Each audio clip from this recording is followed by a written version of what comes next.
You know what Santa's gonna do this season? I don't know, Barry. What? He's gonna eat these bad guys up like a plate of cookies.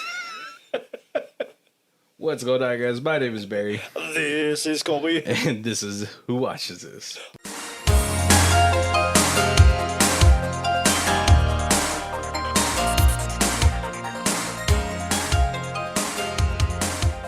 Ho, ho, ho.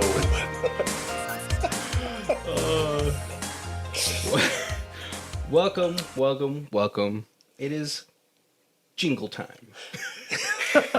Our second favorite season. And so of course we got ourselves some Christmas movies coming right at you. But we can't be all jolly for all of these movies. So we do Christmas Who Watches This style. Yeah. That's sideways looking at the TV.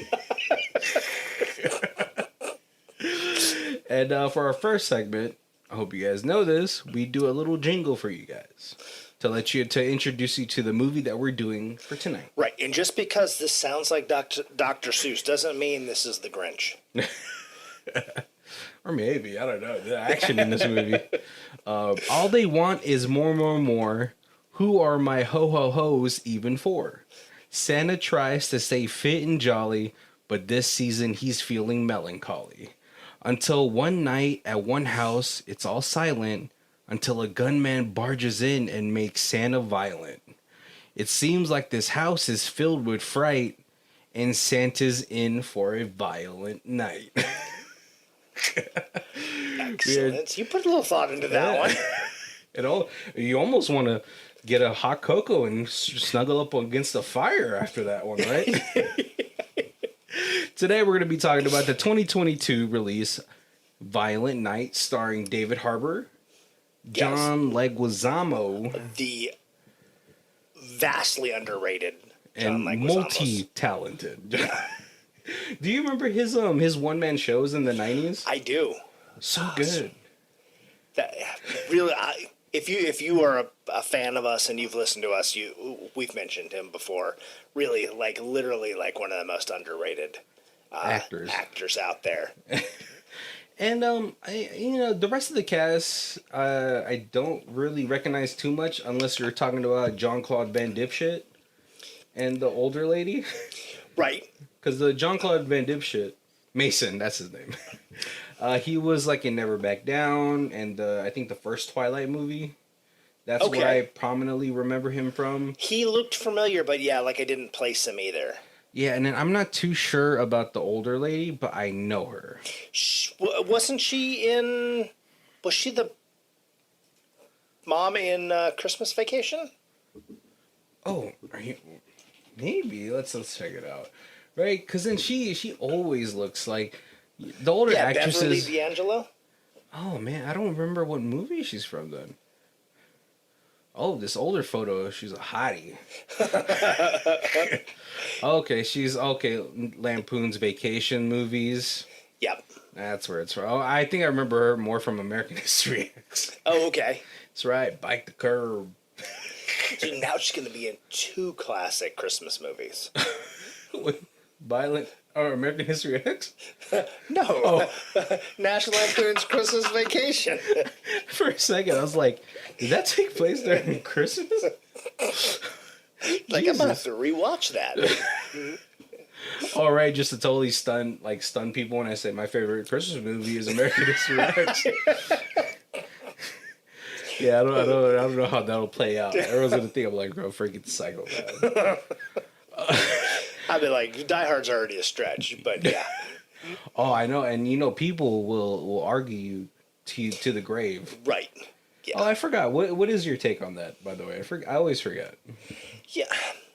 So, it's a broad category. It 100% takes place at Christmas. Yeah. But so it is a Christmas movie, but it's not really classically considered a Christmas movie. We'll take the PC answer and say it that way. No, I wanna ruffle some feathers. Look, just because a movie takes place during Christmas doesn't make it a Christmas movie. Oh, we used to know a guy that would fight me to the death about that. Yep. Yeah. But no, yeah. Today we're gonna talk about the 2022 movie with David Harbour. Obviously from Stranger Things fame, Right. And The new Hellboy. yeah, I don't know if I give him fame for that one. I liked him as. I didn't necessarily like that movie, but I liked him as that new rendition of Hellboy. I really didn't have any problem with that. No, yeah, I think he played the part right, or like he played it as well as the script allowed him to play that. Right. Yeah, but it was a really rough script for him. I mean, there was already a lot of things going against that production, just because Guillermo del Toro and Ron Perlman weren't in Right. it. Right. So like, if you already have this like pushback against like the huge community, you have to make that movie spot. Yeah, it was Ron Perlman was such an iconic Hellboy. Yeah. It was like when you're like this new Willy Wonka. It like he's going up against like Gene Wilder as like Willy Wonka. Like the memory of that just embedded in everybody who's my age, at least. Or has been stuck in a dentist office, which I think that's the first time I watched that movie. Like I got to watch a full movie in the dentist's office. But, Ouch. yeah. But yeah, so but David Harbour is such a good actor. Yeah. And he's such a nerd. Like I've seen him like during like interviews talking about like him being a theater geek, playing D&D. Mm-hmm. I think he's like saying like in the Stranger Things whole thing is like those kids were just me growing up. Totally, yeah. But let's get into this movie. I think it's a lot of fun. But like I feel like it didn't get a lot of good reviews. I saw previews for it, and then it just kind of just disappeared, and then it was, I don't know. Then it was like past the Christmas season, and I was like, oh, I'm not watching a Christmas movie in like June because that just seems blasphemy. Is this the same thing as your pumpkin pie? No, this is not Hardline. The pumpkin pie is Hardline. Just absolutely, there's no pumpkin before Thanksgiving. Period.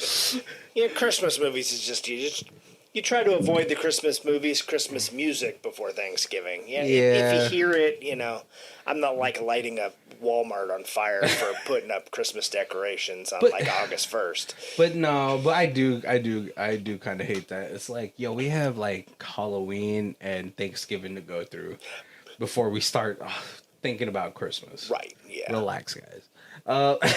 This movie starts off in a bar. And David Harbour is just pounding them back. And, you're like, at first you don't know if he's Santa Claus or not. Because he's just absolutely destroying this bar. Not like in a bad way. He's just like drinking a lot. Right. Right? The bartender, she's pretty nice. She's like, hey, you're not driving, right? And he's like, oh, I'm just steering. Yeah, the reindeers do all the work. Yeah.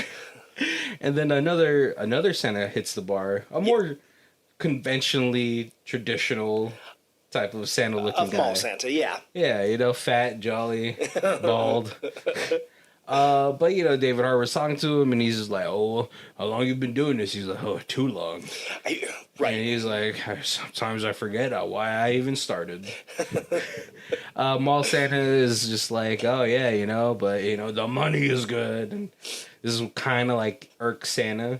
Right. Because he's like, oh, that's what it's all about, isn't it? It's greed. Money. And, right. And at this point, you're not even sure. Like, you don't even really know it. We don't even really know it's like Christmas Eve. Like, this could be weeks before Christmas. Yeah. You're thinking Santa's out there for the whole month. Yeah, you're thinking he's like, is this like a Billy Bob Thornton situation? Exactly. Right? Yes. Until he gets like his what's it called? He's pretty disgruntled. So the other Santa's like, hey, why don't you just put his drinks on my tab? Guy looks like he's had a rough night. And he's like, oh, thank you. And then he gets up and he's like, before he leaves, he hands a bartender. He's like, here's something for your grandson, Mikey. It's a fucking video game. And she's like, how does he know my grandson's name? How does he even know I have a grandson? What the fuck? Why did he just walk out the back door? Oh yeah, he went through the door for rooftop access. Yeah. And she's like, oh, what the fuck? So she goes upstairs and then she sees him in the sleigh riding off into the distance. Yep. Right. We get a pretty quick montage of like Santa going into homes, eating cookies, putting presents, right. leaving lumps of coal. Drinking gross warm milk, not liking no-fat milk. Skim. Right? How's that supposed to get anyone through the night? Yeah. At least you know Santa's not lactose intolerant. It's true. But then we cut away to a family, like a mixed family. Right. White dad, black mom, and then like beautiful daughter. Yeah. Right. And then it seems like you could already tell that the parents have been apart for a bit. Right. Definitely some tension between them. But the husband's like, hey, thanks for coming and spending Christmas with my family. I know it's always an issue. Right. And you're like, what's going on over there? But like, pull up to this beautiful compound. yeah, more than a mansion. It's a whole compound. Yeah, definitely worth like at least $20 million. If you got a doorman for your home, right? You guys are doing more than all right. You know what I mean? And this family seems pretty dysfunctional. Like the husband that we follow, let's just call him Mike. I don't know what his name is. His sister is like Sue, and she's like a hot mess. Yep. Super drunk. We get introduced to the annoying cousin, Bertrude. And he's like, I don't know, practicing to be an influencer. Right. Yeah. Right. Super cringy. Like, look at my chain gang. Right. It's one of those like, I'm already rich because of my grandma, so you might as well let's just make me famous too. Right. I mean, hey, like if you're gonna build some sort of following, you might as well do it with the cushion of your, I don't know, $500 million net worth grandmother. Right. Yeah, that's why we're doing this, because we got billion dollar grandmothers, so we can afford to just podcast all day long. Oh man, and so this family seems pretty dysfunctional. Like the brother and sister. The sister is more argumentative towards the brother. She's like, "I'm gonna be mom's favorite because then when she croaks, she's gonna leave me everything." And we get introduced to her actor boyfriend, who is apparently a hit in Asia. Right, parts of Asia. Yeah. And is super gross. He's like, yeah, let's make out in front of your son. I was like, what? Right? That's what he's like, let's kiss in front of your son. Super gross. And just like a really good remedy for a future serial killer. Yes, yeah. I've listened to enough like serial killer podcasts where rich kids, like, yeah, they become these serial killers because they feel like they can do whatever they want. Right. Right? Yeah, this kid's definitely got that vibe. Oh, but what's it called? Mike and his wife, or like, separated wife. He tries to hey, listen, we don't have to try to kiss it to my mom. Let's just relax for Christmas. Right. Yeah. We're here. We get introduced to some of the staff. Everyone looks kind of friendly, so you're like, oh, okay, just I guess a normal rich people fucking Christmas. I'm surprised they don't have I don't know, YouTube playing fucking Christmas music. I would love to be that rich. Just get a world famous band. Hey, can you here's I don't know, $5 million. Can you guys just do the Christmas music for my party? You guys don't even that there's people out there that do that. Oh, 100%. I wish I could do that. I'd be like, hey, J. Cole, can you come over and do some just hang out? Here's $5. Here, I'll throw you $5, bro. That would be sick, right? But what's it called? As soon as night starts to roll in, we get introduced to grandma. The sister obviously is trying to suck up to grandma. But like she gets kind of flustered because the brother Mike is like in the back, and she's like, "You know something? Oh my god! Like, oh, what should we?" They're scrambling, Right. and all that Yeah. stuff. Yeah, like, what do? You're always the one who sucks up. Why aren't you sucking up? Right? And you're tripping, like they're all tripping, and Mike talking to his wife, he's like, "Hey, listen, how about like let's try this out one more time. Like I promise, like my mom is not going to get in the way of anything anymore."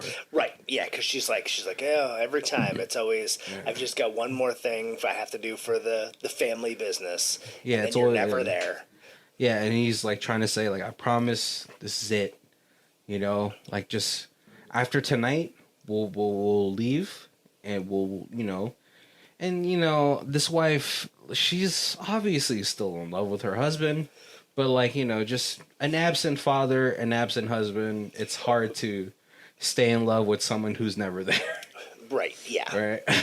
But the mom comes in. The mom comes in, and she's like tripping on the sister. She's like, "Why are you all the way over there?" But while all this is happening, John Leguizamo's character, Jimmy Martinez, he comes up to the compound. And he's like, "Oh man, my car just crapped out." And he's like, "What were you doing on this road anyway? It's a private road." It's like, "Oh wow, Yeah. that's crazy." Yeah. No wonder I had to walk so far to get to see a house. Yeah. And then he kills the guy. Right. Right? Because Right. now At this point he's like, call me Mr. Scrooge. Oh yeah, that's his nickname for this Yeah. whole situation, right? And then he phones in and he tells whoever's on the inside, "Hey, it's time." Yep. And so everyone, like all the staff, have now started putting their stuff down, have started to conjugate to meet Mr. Scrooge. Yep. Meanwhile, Santa Claus is upstairs. He's eating some good cookies. Right, because he's gotten to this house now. Yeah, and he's like And raids the bar a little bit. right, and where the bar where the chimney is upstairs, and so there's a bar. There's a little massage lounger. He sits down, gets a little back rub. Hey man, Santa needs a break once in a while. Right. Needs a 15. 15 in the car, little swig of the Yep. flask. And then at that the dad, for the daughter's like all upset because she's like, "Hey, it's almost time for bed, but I never went and saw Santa at the mall, so how is he gonna know What I want? what I want?" And Dad runs down to the To the where basement. the old video, our old board games and stuff are, and he finds his like A walkie-talkie, super old yeah. walkie-talkie, and he's like, "Hey, this is a direct line to Santa. You can give him your list here. He might not answer because it is Christmas Eve and he's flying, but he hears everything that comes through. Super like kind of Adorable. cute, moment. Just a very cute moment, Like the kid is like, she's like almost probably at the age where she's gonna stop believing at any time. Right. Probably after this movie, never stop believing. Oh, we'll get wouldn't. to that, but yes. I wouldn't. But no. So the family goes downstairs, and then what's it called? The compound starts being under attack. Right. Yeah. Right, Yeah. so So it's all. It seems like it's all the catering staff is all the help for the holidays. The security and the house security is all right, but they all get shot up pretty quick. Yeah. Because I'm not expecting an inside job. Well, yeah, because so like the security does help the grandmother try to go to her panic room. Right. And then the brother and the sister, the rest of the family's like, "Oh, we can all go in there, right, Mom?" She's like, "It's only big enough for me." And then as soon as they get there, John Leguizamo hops out of it, and he's like, "Ho, ho, ho." Yeah. And now we're in a hostage situation. John Leguizamo kind of drops a bomb. He's like, "There's $300 million underneath this house because the government wanted to give it to you to like give out hush money or whatever, or power play money to the Middle East. Yeah. Keep that black gold flowing." And then in some kind of military snafu, the money just disappeared, and we know that it's here. Yeah.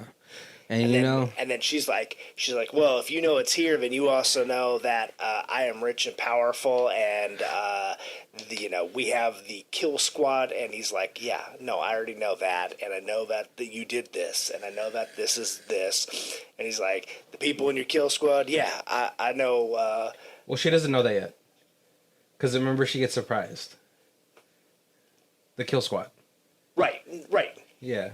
No, but he's saying he's like, I know everybody in the kill squad. I know what their birthdays are, and I know what their dick size is. Oh, is that what he says? Yeah. Oh, but he also grabs a switch that she has in her hand that constantly changes the codes for her vault, which he grabs. Yep. And so he starts to he goes downstairs. He tells his tech girl hey, go ahead and figure this out. And then he tells his people, hey, do a sweep of the house, make sure everything is copacetic. Right. Yeah. Make sure there's everybody in the family is down here in the living room. Yeah, because we need as much chips as we can to play. Yep.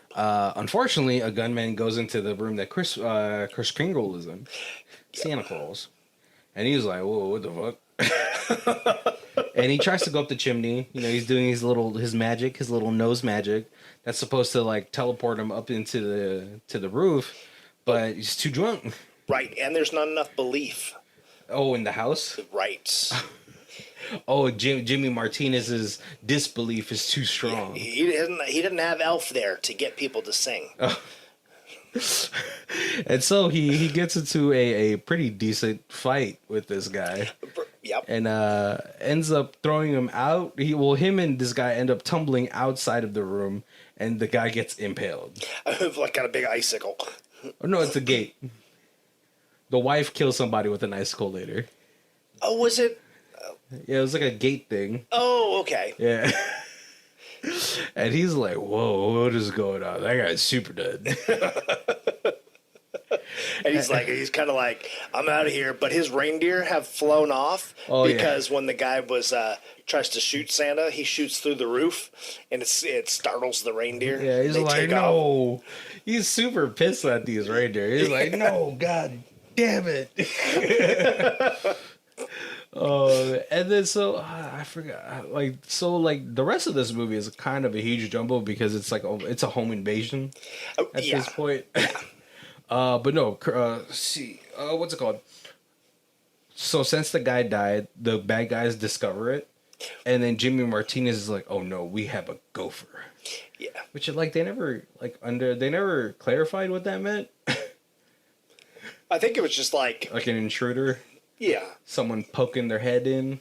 I don't know. Right, because you would if it's somebody who's on your team, that's a mole. But if I guess it's somebody on their team that's hidden, then it's a gopher. I don't know. All right, I guess. Yeah, you when it pokes its head out, you shoot it. Yeah, I think that's what gophers do. It's a pain in your ass. So you go for it all. I don't know. I would have been like, yeah, we have a raccoon because they get into the trash. Yes. No, it's what's it called? Christmas? Not Christmas. What's it called? Santa Claus ends up fighting against Kira. We do later learn her name, but the blonde chick. Yeah. And So after he impales the guy, he grabs the what's it called? See, this is really hard because it's trying to sequence this all. Is really weird, but he grabs the radio from the gate guy, the guy he impaled, which now the little girl has flown out of the room and into the attic. No, not yet, because she's on the couch and she's talking to Santa, and she's like hey Santa, I just want to let you know that there's people here with guns. She's trying to warn this imaginary Santa. Oh, okay. And it turns out that Santa. Oh yeah. Actually picks up her message because he's switching through channels trying to find the police band radio. Yeah. Oh, okay. And then so after they find out there's a gopher, Jimmy Martinez goes into the room, asks the family where the gopher is, and then he starts threatening people, which the sister is like, oh yeah, do him. He's mom's favorite. And so they end up, twisting his, or using a nutcracker to break one of his fingers. Yeah. And they're like, well, hold on. It's called a nutcracker. So And then this is like, this whole scuffle is when she runs out of the room. Yeah. Right, yeah. Yeah, because nobody wants to see their dad's Junk. get smashed into a nutcracker and then crushed off. Jeez. Yeah. That's rough. I mean, at least he's already procreated, but still. and so that is, so what's it called? That's when Santa fights off against the blonde girl. Yeah.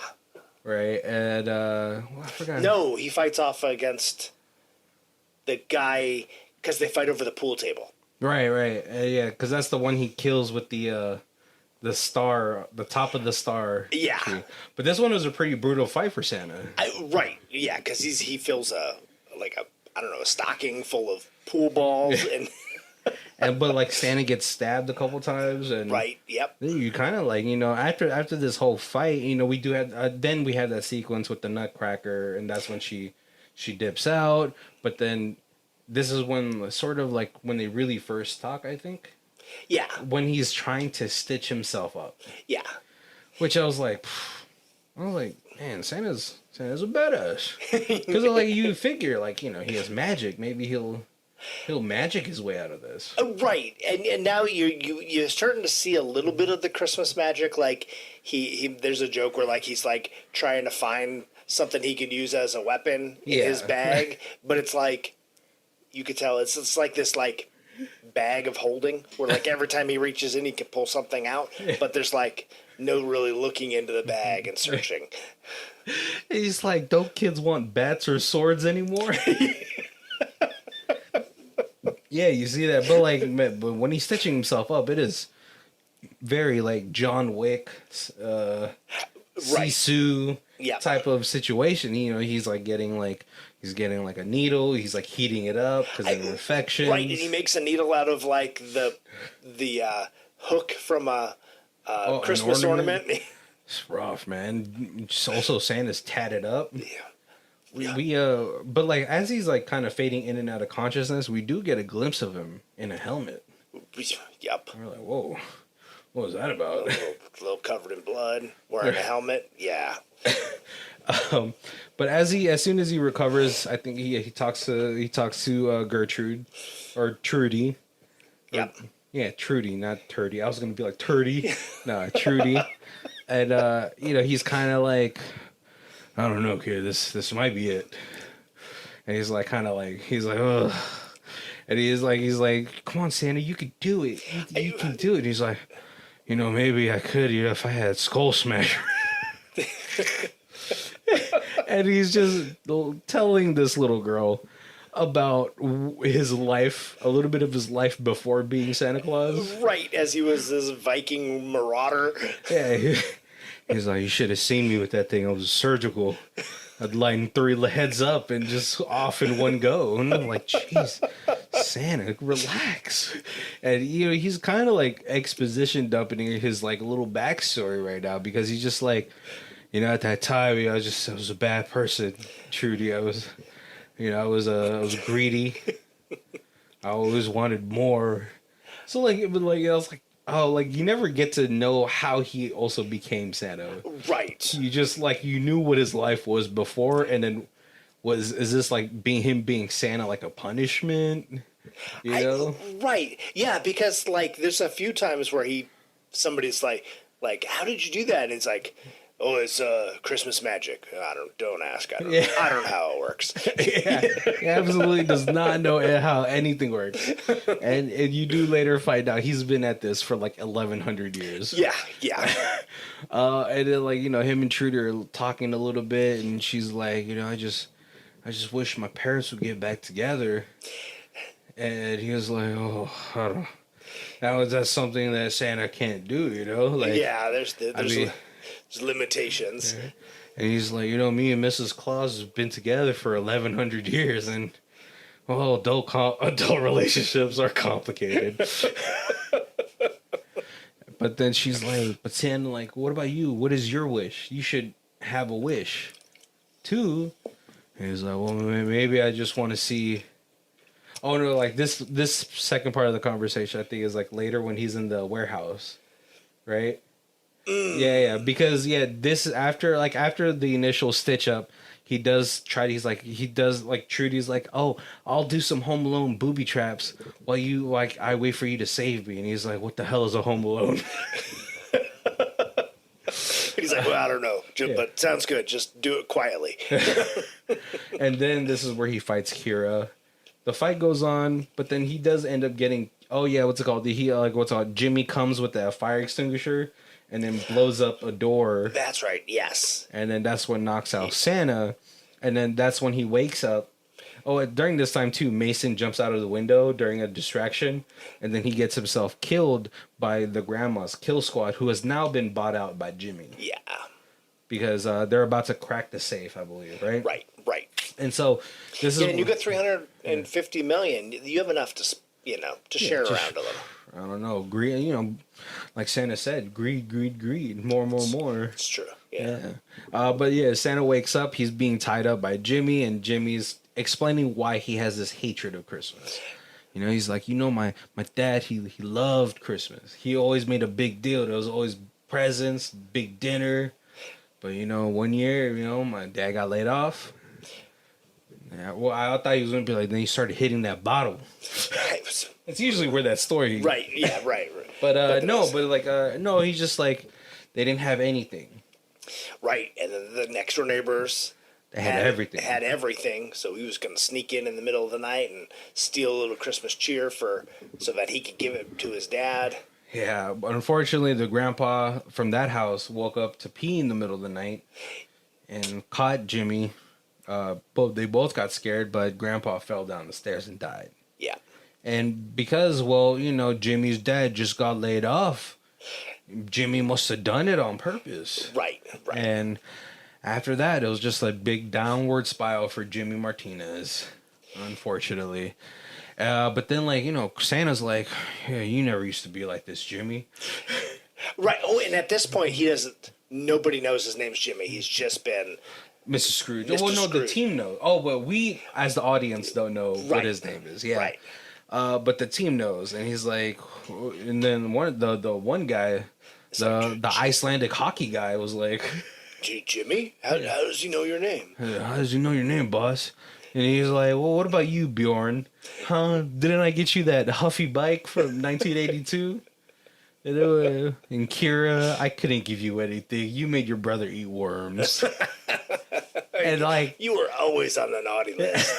And just that alone, that's such an intimate, you made your brother eat worms. Right. Yep. So she's like, oh my God, Santa Claus. Right. And Bjorn's like, well, yeah. How did bike. you know? And Jimmy's like, is there any kid who didn't want a bike? Which is true, because I wanted a bike too. But the eating worms, that would have been like, Right. But what's it called? This is where, they get distracted by something. I forgot what they got distracted by. But what's it called? Santa's able to kind of tip himself over, and he's able to nose tap his way into the ceiling. Because now he's got two believers in the room. Yeah, Kira and Bjorn. Yep. And then this is when Santa goes into the show. What's it called? Shed? Yeah. Well, I don't know if you can call that a shed. I think that thing was big enough to fit two boats. Because later we see... Right, it's got the whole wood chopper in there and everything. Later we see that Santa's able to dismantle a whole team. And then this is where Santa has the whole conversation with Trudy. How there's more guys now. I don't know. Maybe if I had Skull Smasher, right, I could do that whole thing. And then Trudy's like, well, what's your wish? He's like, I wish I could see Mrs. Claus one more time. And he looks at his ring. And he starts fiddling with it, and then he drops it. Yeah, and then it rolls all the way into Skull Smasher's little brother, Femur Obliterator.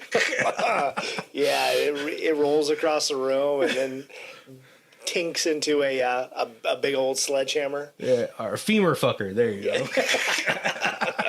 Yeah, and he's like, "Oh my God!"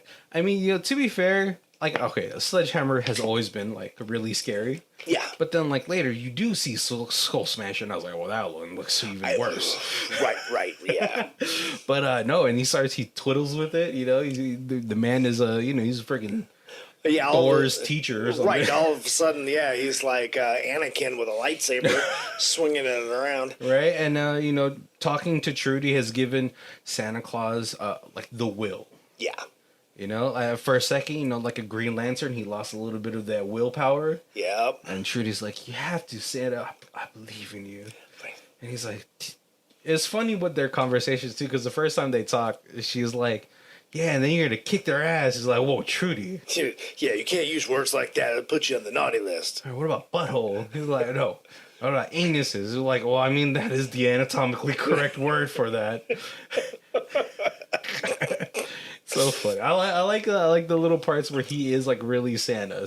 You know? Yeah. It's so funny. But I know, and so now this team is like, all right, they go into this freaking warehouse, and Santa he's putting on. He's, as he said, he's very surgical with the sledgehammer. Oh yeah.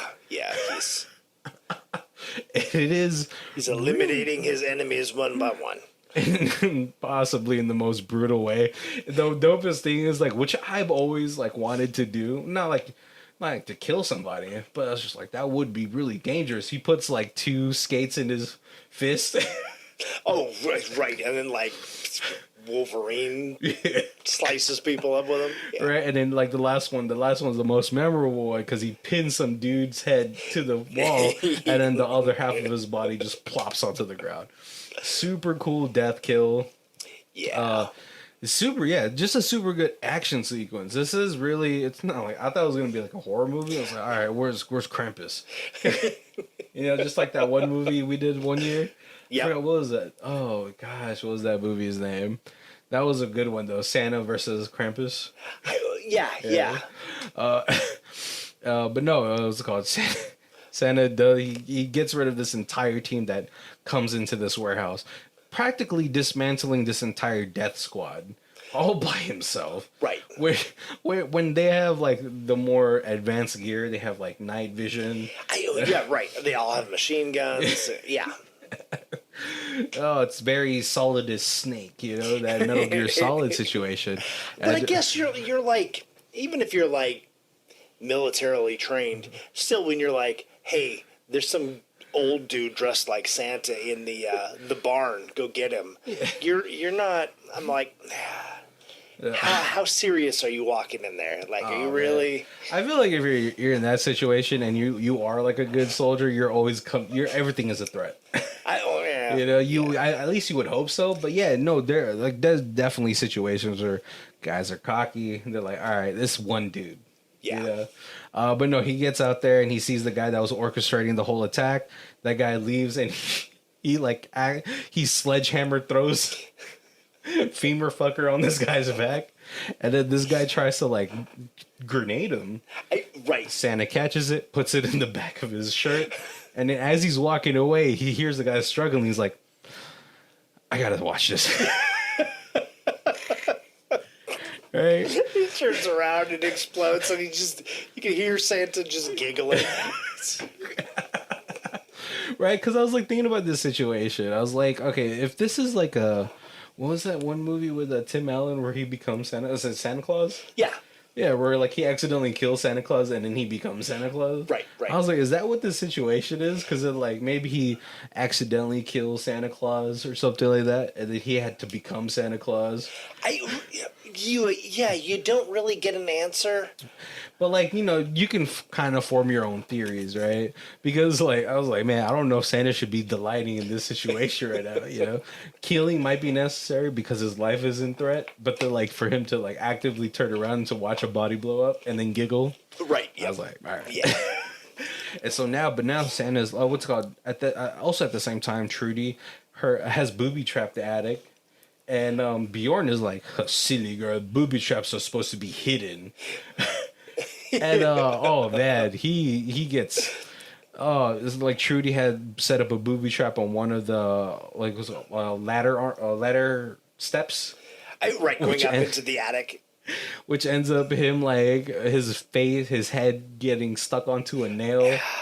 And then Kira's trying to come up, but then she has set up a bowling ball trap, Right. Which accidentally one of them, for some reason, okay, so like Bjorn falls onto the mat with all the nails on it, and then he gets up, he pulls one of the nails out, and he looks at it like how you're not supposed to look at a gun, because Kira kicks one of the bowling balls away, and then ends up nailing himself. Yeah.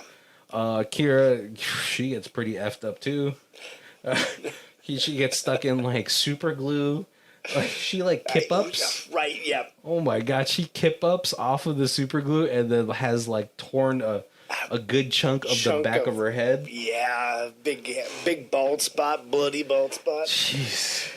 And she's about to kill this kid until Santa sledgehammers her in the stomach. Oh, across the room. Across her.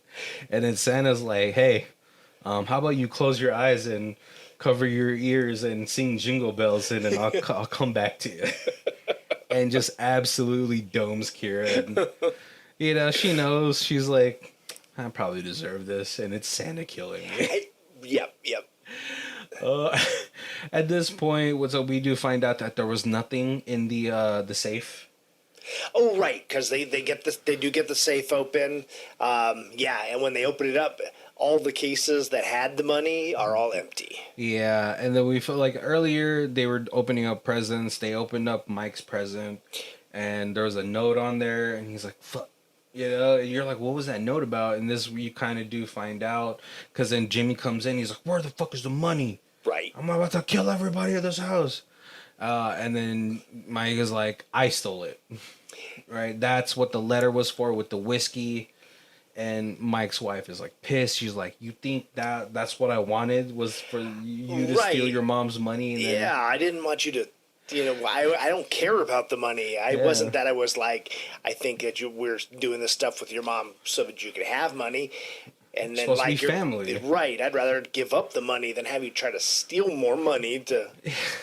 Because then it's not like she has her own career. She's like we learn later she's an engineer in passing. Right. Yep. And like Mike can probably work at any conglomerate he wants. Right. Yeah. Especially after he got the name of working for. Yeah. His mom's company. Yeah. So like they start to head out. They find it in the manger.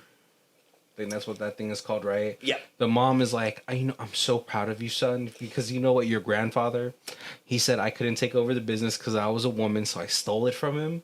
And then for you to do this, right? I'm so proud. Yeah, I'm tired of kids just kissing my ass. You actually wanted something and you took it. Which I mean, like, to be fair, yeah, it is like it's a lesson. I feel like people of privilege don't really have. They expect things to be handed to them, right? Or or you get assassinated by your own kids, just like in old and medieval times. A little poison in the food. Yeah. But yeah, it's very Sith-like. Yes. Yeah. There could only be two, a master and an apprentice. Yes. But as soon as they get the money, Jimmy tells Mr. Scrooge tells the whole team, kill everybody in the house. And then when he puts the call into the house to kill everybody else, the wife, the sister, and the son of the sister is about to get killed by that guy from Rampage. Oh yeah. or the Freddy versus Jason movie. Remember he was one of the brothers. That's right. Yeah. Yes. I like that actor. I wish I could see him more, but I always feel like he's always put in like these niche. He gets pigeonholed in these roles. Yeah, totally. But I think he's a pretty decent actor though. But they start bickering with themselves, and then they turn on the elf. And start beating him, and then the sister eventually stabs him. Yeah. And then Santa comes into the room with Trudy, and he's like, "Does anybody know how to work one of these gizmos?" Because he has to go save the dad and the grandma now. Right. And he's like, "Ugh." Yep. Because Santa doesn't care about money. Right. He's Exactly. like, just let him have it. Yeah. But I guess maybe, Santa had to go punish this naughty boy, Jimmy. So they go out. The wife is super cool. She's like laying down cover fire for Santa. As Santa dismantles some of these guys, she ends up shooting one of the soldiers in the balls. And even she's like, "Oh my god, oops." And then Santa ends up killing him. He's like, "Oh well, you don't have to worry about your balls anymore." And he like takes a sleigh from the manger. Meanwhile, the wife and Mike, they have to fend off an attack by one of the henchmen. And so they end up having a pretty decent fight. The husband, Mike, is kind of shit. It's always a strong woman finishing things off that her husband couldn't. It's true. They do hit him with some pieces from the manger. Yeah, but she's like, before she's able to get choked out by this guy, she grabs an icicle and gets stabbed through the neck. And that's where the icicle death happens. Yeah. Meanwhile, what's it called? Santa Claus is able to catch up to Jimmy. Jimmy fakes Santa out with the tree stump. Right. I really wonder how many tree stump related accidents there are in the world. I bet there's a lot. Yeah, because man, if those roots are laid deep, man, that stump ain't going nowhere. Right. Yeah, and you get 2 feet of snow. That tree stump's only 18 inches high. Yeah, it's taking out a bumper or the bottom of your car. Yeah. But what's it called? Jimmy, as he's firing at Santa, he sees a scroll, and this thing is magic. It's Iron Man magic. Because he rolls it out, and then he sees Jimmy Martinez, and he sees all of his sins. Right. And did you read it? Yeah. I was like, and Santa's pulled it out a few times, and it's kind of like whoever he's dealing with, he can pull out the scroll and look, and it shows if they're naughty or nice, and then like what their sins were. Yeah, one of them was killed his best friend. I was like, whoa, man, how far did this spiral go, man? And that's where Jimmy believes. He's like, holy shit, you are him. You're him. Yeah. And I was like expecting like this, maybe the speech in my head, but I'll talk about it later. But they get into this fight. He's geared up for the snow. Oh, right. Which I thought like Santa would be too, but his boots are slippery.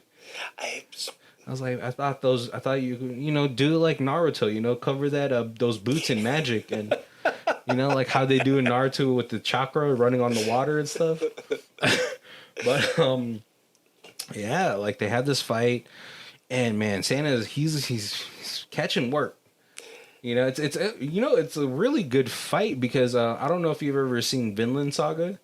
It's a anime about Vikings. Really, really good story. Okay. Like, it's on Netflix if you want to watch it. I think the first and the second season. Okay. It's super, like the story for it. It's like really beautifully done because it's the first half of it. It's a lot of like fighting and just thing, but then the second half was like, which I think a lot of people were kind of disappointed in. But then if you watch it because you like the story, it's like a really well done, like a character growth type of story. So it's okay. what was that one other Vagabond? Remember? Oh, okay, it's It's sort of in the same realm of like storytelling. So, but this fight kind of reminded me of that because Jimmy, he's like much smaller, but he's faster. Right. Yeah. And then Santa Claus, we've seen like a little pull out of him late, like a little bit like earlier in the movie where he's like this Viking, huge mountain of a man.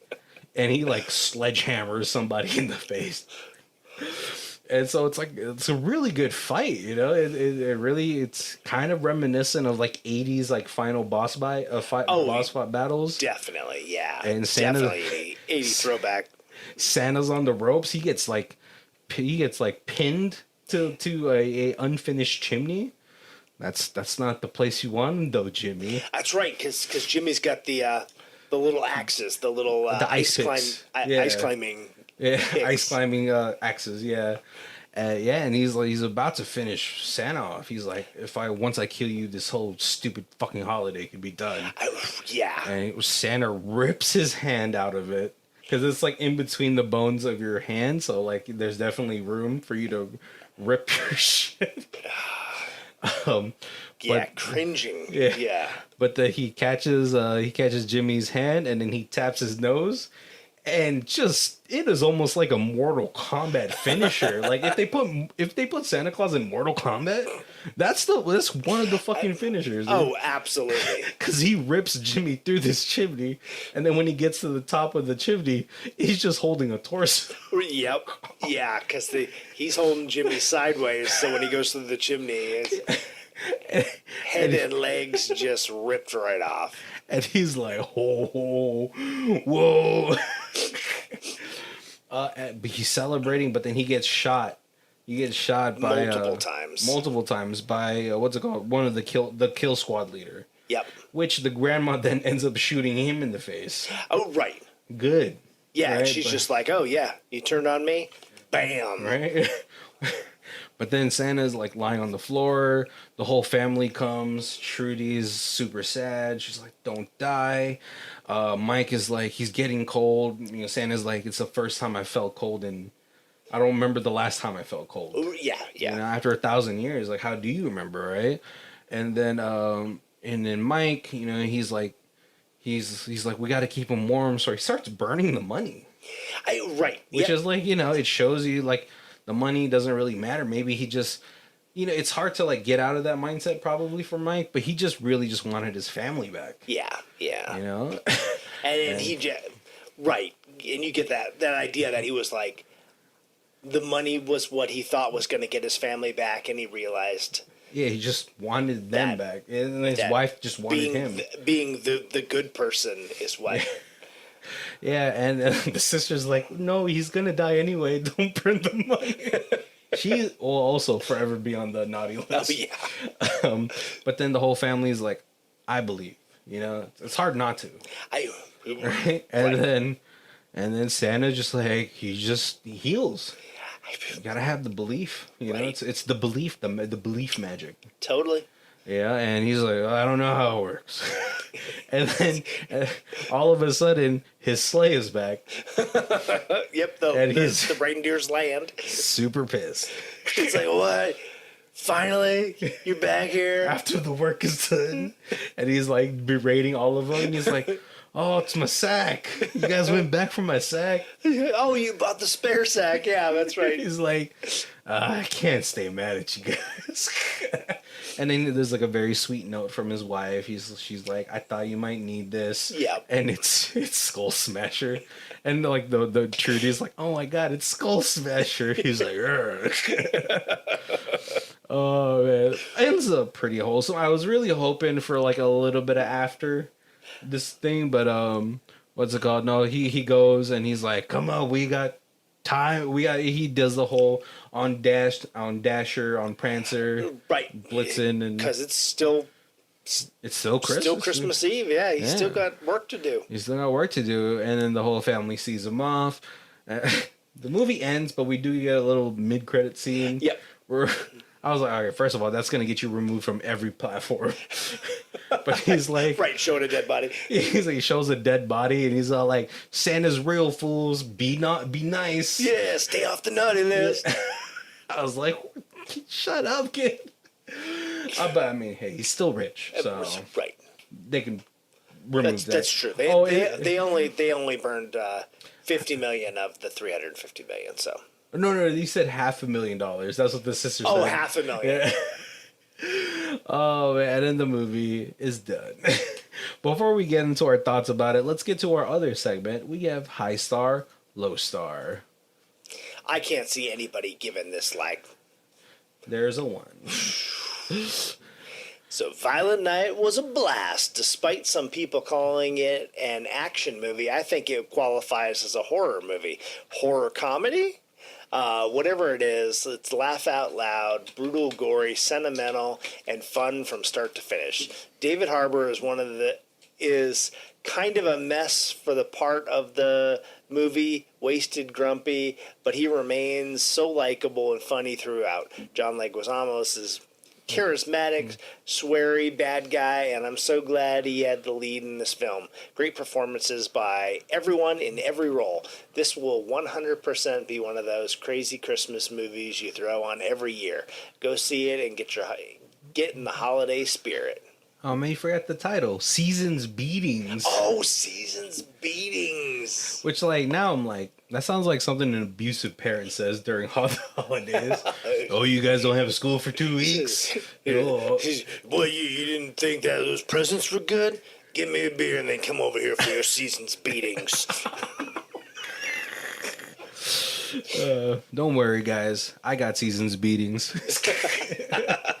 And then we have a 1 out of 10. Huh? What are the rave reviews about? This movie was horrible start to finish. I really don't know what I went into expecting this, but it was worse. Do yourself a favor, go watch A Christmas Story. This movie wanted to be funny and it wasn't. It wanted to have a backstory, however, it didn't. I'm so tired of wasting my money on these pathetic attempts at movie making. Do better, writers and directors, because you cannot continue to release these horrible movies. That is utter garbage. I'm not a writer, however, I could have written a better movie. I used to have little faith in reviews, however, I see now I can't even trust them. That's pretty rough. I think you went into this thinking it was going to be some sort of a Christmas Story. I don't know. From watching, if you watched a trailer, you pretty much knew what you were in for. Yeah. And the movie's called Violent Night. Right.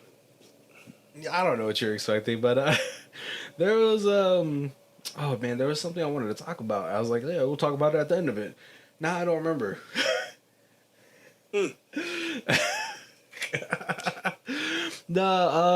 I think this movie is a ton of fun. Like, if you watch the trailers, you kind of know what you're getting into. It's going to be a Christmas action. I don't know if I see the horror aspect of it besides the gore. Right. If you I know you guys are on your hill for Die Hard, but this is an action movie you can call a Christmas movie. 100%. Yeah. Because there'll be tons of people who make that Die Hard comparison, I'm sure, because you got the one person who's like trying to save all the family, the captives or the whatever hostages from the terrorists, and and they have they know that it is going to be Die Hard because when there's the fight and he's pulling like things out of his bag to try, he pulls something out and the guy stabs it and then he goes, "Oh, you stabbed a Blu-ray version of Die Hard." Which I was like, who asked for that? Listen, if you don't have a Blu-ray version of Die Hard at this point, you never wanted it to begin with. So true. And why is it just one version of Die Hard? There's like 5 of them now. That's true. Yeah. Why is it not the ultimate collection? I put a whole box set. There's no way a knife's going through 12 discs. Yeah. To one point, of the 1-star review, he did say there's no backstory. I think, like, as much as like I harp on like you don't need a backstory sometimes, it would have been nice to catch a little bit of it. And then my brain was thinking that's the perfect way to get you to buy the Blu-ray, because the Blu-ray's got a little 20-minute how the Viking became Kris Kringle little backstory, and that would be cool. You sell the hell out of the Blu-ray. The Blu-ray, just so people know. Yeah, because you don't even have to have it doesn't even have to be like a live action rendition of that. You could do it like in a comic book storybook type of situation. Right. Someone like Morgan Freeman narrating that shit. I guess David Harbour has a pretty good voice to narrate stuff too. He has that gruffness to him. Yeah. I don't know if he has that in real life, but he does have a gruffness that would be nice for narrating and telling his story. Right, especially like a little bit bloodier story. A little darker story, I'd say. I wish one of the things I also do wish for I wish there was more for the family to do. Yeah, I mean, not a whole lot, just a little bit more, just a little bit. It's I don't want it to. There's a lot of movies that go into the oversaturation of they're moving around too much. Why are they moving around too much? I I think it was nice that they killed the elf guy. I was like, oh, see there's something, you know? Yeah. Yeah. But honestly, like this gives you like the holiday feels. Like there is a few parts where you're like, oh, like it really like that little like inner tingle that you get from a good holiday movie. Like it legitimately has it, because that little girl is she's a primo actress. Like she's gonna end up being something. Oh yeah, and it's just like it's so weird now just because of like how much technology has moved us forward. I think I think a lot of that Christmas spirit is kind of like it's very capitalist now. It's just all about gifts. Right. Like I don't like I watch my friends' kids grow up and stuff like that, and like they seem to stop believing in Santa Claus younger and younger. Right. Which I was like, oh, that was like the fun part, trying to stay up, trying to see if Santa's coming, stuff like that, like I think that's just, I think I was like the last or something like that. My generation was like the last. So I remember mentioning that I didn't believe in Santa, and basically my mom was like, as long as you believe in Santa, Santa will keep giving you gifts. As soon as you stop believing, then all of a sudden there won't be any Santa gifts under you. It's just mom and dad gifts. And it was like, okay, that'll get me through another year or two, because I will at least fake believe to make sure that I get some bonus gifts. Yeah, but even if you fake believe it, you're like, maybe. Right. Yeah, that's a good way. It's like a fun way to do it, It's just like, well, I mean, if you stop believing, he might have to stop coming, and then you just get, instead of 4 gifts, you get 2. Right, exactly. Santa's like he's telling us parents, he's like, hey, I'm going to match you like a 401k. Dollar for dollar, I got you guys. But then once he starts believing, once he leaves the company, yep, we're going to transfer that into a different fund, and then you're going to lose a lot of the money. And yeah, no more company match. Yeah, no more company matching, guys, and yeah, just kids stop believing it, and so yeah, it really like I don't know, man. Maybe I'm just a jaded adult too. It's just like I've also been single for a while, so I always feel like a partner always.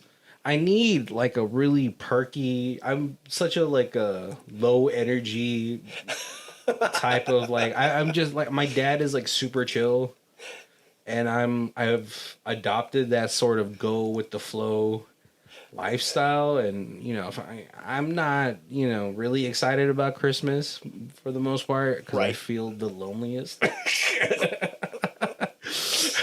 a partner does that for you. They're like, come on, let's go. Like they it's like what's it called? I feel like as much as I don't like cats, I have a very black cat energy thing. I think that's what like the girls on TikTok say. Right, yeah. And I need a golden retriever type of girl. Well, it's like putting up decorations just for yourself is like sad. Why? But like if you're like putting them up with a partner, or you're putting them up for a kid, or even if you're like putting them up, like because you're gonna have a Christmas party. If there's like a reason, it lines the mood or something. Like okay, for like you with your partner, I feel like you're the golden retriever. Oh yeah, no, I'm still always like gotta put up stuff. Yeah, because there's like our tree is downsized a few times, Yeah. And yeah, Teresa would be like, hey, yeah, it's not that I don't want to put something up, but we could put up like a little like 2-foot tree that's already like pre-decorated, and just have it like be in the corner to say like, hey, boom, it's Christmas, done. And you're like, nope. I'm like, we have to put the decorations together. Right. It's been a few years since I've done the outside, because I don't know. Falling from a ladder is gets tougher and tougher the older you get. Right. I no longer bounce. Yeah, your back can only take so many falls in the concrete. Yeah, that one is a little bit tougher too, just because also HOA are like devils. Right, yeah. Oh yeah, but yeah, the inside at least, and like I was like, oh, Kobe definitely is like golden retriever Right. type of like, Yeah. yeah, let's see, because and I do like I miss that from my childhood, like my cousin, she's like my older sister, and she was always like, well, we got to put up decorations, and like you're like you slog through it, and like you're like you feel like a worker. But then, like, as soon as it's all done, then it does kind of like, Right. It's a very dress for the part you want situation, mindset. And this movie totally has a little bit of that, especially because this movie totally could have just been really dreary, gloomy Santa and all that stuff and killing and all that stuff. But then the parts where he does act like Santa. Right. Totally. And he does it more and more the more people believe in him, the more at least that this girl is instilling like faith in him, and like obviously some of like the henchmen are like believing in him because they're like, yep, it's just enough juice to get him through it all. And and he gets giddy. I did like the beginning part where he's just like eating all these cookies. And yeah, come on. Right, and he's like, he picks up the cookie, he takes a bite, he's like, oh, somebody gave me homemade. Yeah. I know, right? You guys, if you're gonna give a stranger a cookie, if you're gonna give Santa a cookie, it has to be homemade. Yup. It never tastes the same when you buy store bought. Like it's good. Oh my goodness! Yes, Christmas cookies is like my favorite thing, but there's not store bought cookies that are as good as homemade cookies. Yeah, and I want to eat like 17 pounds of cookies in the month of December. I don't know. Yeah, it just sucks too for me, just because I like making cookies, but now like I can't really do sugar. So it's just like I can make them for people, that's fine, but I'll be mad doing it. Yep. Nope. I'm sad, grumpy old man doing the same thing. Can't have sugar. I can have a little bit of it. I could be like, man, they. If you're young, listening to this right now, eat it all while you can. No, I'm pretty sure the actual advice is like eat in moderation. That way you can eat it for longer. Yeah, it's probably true. Yeah, oh my God, I remember eating like I was full of cookie before they even came out of the oven because I'd eat like a raw cookie off of like every single cookie tray. That's how you get sick. Yes, I never got salmonella, thank goodness. Fingers crossed. You just got to make sure. Okay, guys, if you guys are gonna eat raw cookie dough, this is what you guys have to do, okay? You have to get pasteurized eggs. Pasteurized eggs are eggs that you can eat raw. Okay. That's why in Japan, you'll also notice the difference in the yolk for a pasteurized egg. It's just, they say it's like the feed, but like pasteurized eggs always tend to have a darker tinged yolk. Okay. Yep. And that you can eat raw. And those are also like $10 for a dozen. But if you guys want to eat raw cookie dough and you don't want to risk salmonella, there you go. Yep. The more you know. And then John Leguizamo as like the villain for this movie, motivation I think is like perfect. Yeah. Spot on.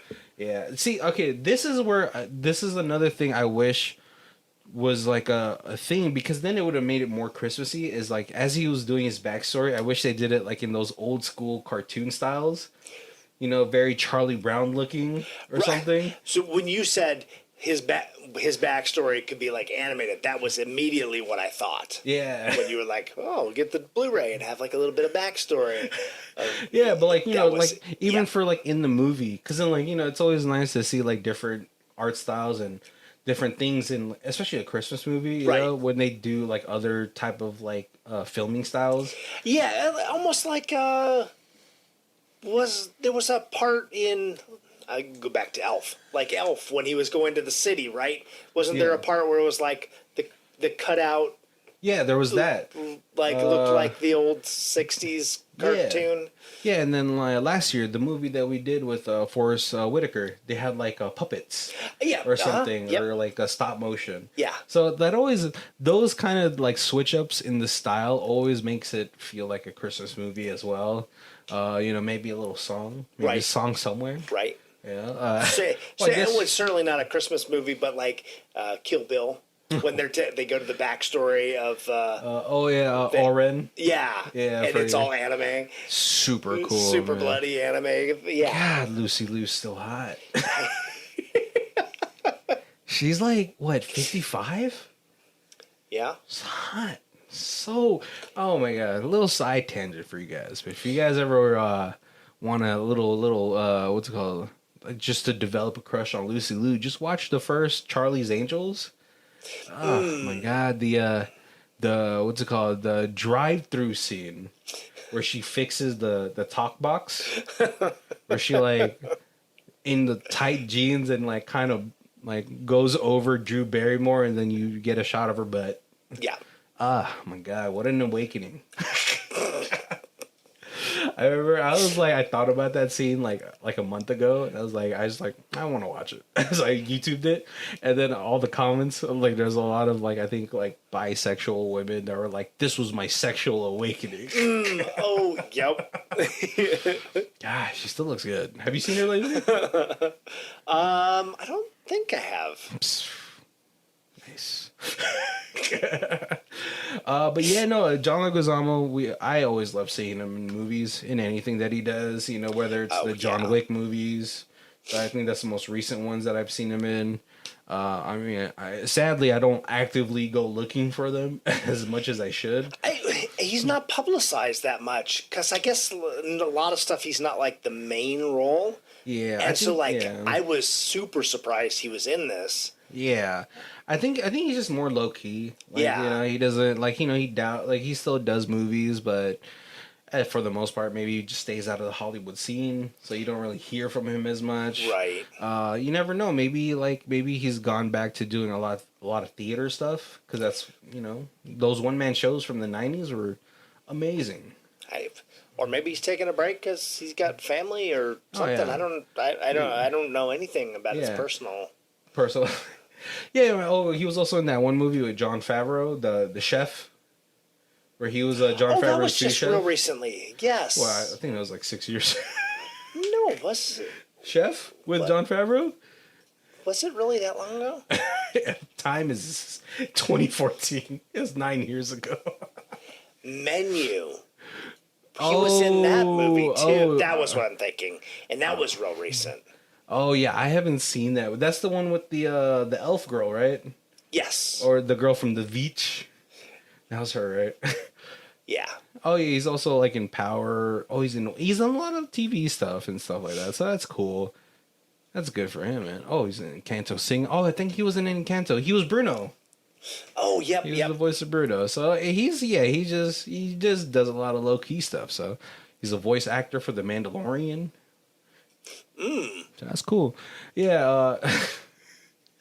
But yeah, definitely, I think this is a movie worth checking out, guys. Oh yeah. Let's get to our review section. If this is the first time you guys are joining us, thank you guys for joining us. Make sure to check out our other months down below. We have 3 years of Halloween. Yeah. Yeah, we do. We've been doing this show for a while. Yeah. Hey, if you have you're out there and you've been like listening to us from the beginning, like, I don't know, send us our social media, whatever. Send us a little something, like a hi, thanks for listening, whatever. But man, we appreciate you guys. Most definitely, and definitely check out our TikTok. I think what's it called? We've been doing pretty decent right now with all the movie recommendations. Yeah, because we're doing the 31 days of horror or Halloween. Yeah, sorry. I've been doing it. I've been saying 30 days of horror because I feel like it rolls off the tongue really nice. But then I've been hashtagging it 31 days of Halloween because that one has the most searches. Yeah, Good idea. Yeah, and I think we'll continue. Like maybe we'll probably dial back on doing it once per day. But like like probably once every 2-3 days, we'll always recommend you guys movies on there to check out, to watch. Both of our movie libraries are pretty extensive and Right. a chunk of them unknown. I think Colby's is deeper than mine. His will involve the entire library of Full Moon Productions. I was talking to somebody the other day, and they were like, hey, Master of Disguise is the worst movie that was ever made. And I was like, what? I could name you 15 shark movies off the top of my head that are worse than Master of Disguise. That movie was just fair. It was not bad. Master of Disguise, you could say, is probably one of the worst movies that had a very large budget. Okay. Yes, and totally wasted Jessica Alba. Was she in that movie? She was in that movie, right? She was the hot girl of that movie. I can't even remember. Yeah, because the movie I'm thinking about is the guy going, turtle, turtle. Yep, okay. yes. I was just going to do that too. Oh, no, it's Jennifer Esposito. Yeah. Yeah, she was hot too. Oh, cool. Oh, okay. One of the Sprouse brothers is in there. They have, I don't know if you've kept up with them, but they've been kind of cringy. But yeah, definitely we have a bunch of months for you guys to check out. But if this is the first time you guys are joining us, we do our reviews in 4 different sections. We have Stream It, DVD It, Blu-ray It, and the Ultimate Box Collection. Colby, where you at for this one? Oh, this is 100% Blu-ray. Yeah. Yeah. Even if they don't give me anything really extra. Which, I mean, I hope they do. I would hope they do. Yeah. But, yeah, even without. Oh, man, and I would love to see if they have a cool steel box or some kind of fancy, every season they re-release this with some new cover. Oh, God, no, because then I'd end up having, multiple copies of the same movie. But, yeah, something. Yeah, it would be sick. If the Ultimate Box Collection was it was like a little steel box, but then inside you have a Skull Crusher keychain. Oh, yes. That would be super sick. But yeah, So for cool. me, probably a Blu-ray as well too, just because it's a fun movie to put on during Christmas. Sometimes too many cheery movies, it's no, I need to watch something brutal. Right, yeah. Brutal, but yet still in season. Which, I mean, hey, there's plenty of Christmas movies like that. It was I don't know when it dawned on me, but I was like, why is there so many horror films coming out during December? It's the season. It's the season to be killing. The next season, yeah. Yeah, because obviously there's the Silent Night but Deadly Night series. There's Black Christmas 1, 2, and the remake. There's Krampus. There's that one that we did a couple years ago where it was Santa versus Krampus. Right, yeah. They need to put out a Krampus movie every year. Even if it's not the same. If it's not part Different 1, Krampus. part 2, Yeah. But we've seen a couple. Right, really, Krampus versus Godzilla. Some Don't really threaten good me with it. Krampus ones. Oh, you know what actually be really good was Krampus versus Freddy Krueger. There we go. Little off topic, but did you? Okay, so remember? Okay, this is way off topic, guys. Now this is just bad movie horror discussion time right now. So I didn't know after Freddy versus Jason that they were gonna continue it. Did you know this? I did not know that. So the next movie, which I'm really disappointed in that they didn't do, was going to be Freddy versus Jason versus Ash. Interesting. Because, then you get to bring the Necronomicon in that universe. Right? And, I mean, obviously, Bruce Campbell will not lose. Yeah, that would have been fantastic. It would have been nice to see, what's it called, Freddy Krueger go into Bruce's mind. Just after all the trauma, he's like, oh, you think this is a nightmare? Come on, guy. or maybe Freddy gets his hand on the Necronomicon. So many avenues they could have went with. Yeah. All right, end of nerd discussion. But thank you guys for joining us. Make sure to check out our links down below. We have our Amazon affiliate links. One day, me and Colby will get a surf and turf. Colby will get the surf because he eats well done steak, and I can't let that atrocity happen. It's just not going to happen in front of me. Okay, wait. One day, would you try a medium rare? Oh no, I've certainly tried them before. So you just prefer? Yeah. Oh, that's even worse. Yeah, it's not like I saw it and I was like, oh, that looks bloody. I don't want to try that. I was like, oh, that's the way it's supposed to be? Oh, that's not great. And then I'm like, oh, if I cook it a little bit more and then like it's not all pink inside, then it fits my flavor palette a little bit better. Okay. Fine. How about because I have to try. So if I cook a steak one day, will you try it? Sure. All right. Yeah. I have to, because right now I'm on my cult like my cult mind status where I have to like change your mind. Does your partner, does she's like, what are you doing eating a well done steak, or does she also prefer a well done steak? She likes it a little less well done than I do. But so like a medium well? Yeah. Oh man. Both yeah. of you. Two peas in a pod. She grew up dad in Wyoming, hunting. So like he was like everything was bloody, and so I think it was just trauma. Yeah.